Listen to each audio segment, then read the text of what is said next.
Guitar strings sing, oh they hum so sweet. A story begins with the sound of our beat. Listen close, let the joy repeat.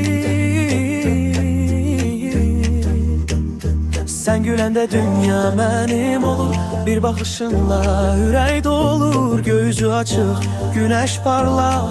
Senin adınla her şey aydınsa. Seni sevirəm bugün, her an. Seni sevirəm kalbimde tufan. Seni sevirəm tekrar, tekrar. Seni sevirəm sonsuzluğa apar.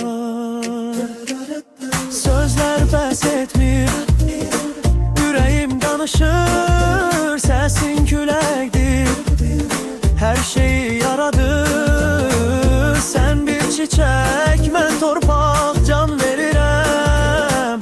Sənə toxunmaqla mən dirilirəm.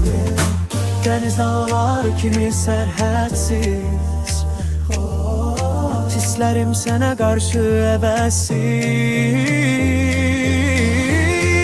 Seni sevirəm bugün, her an.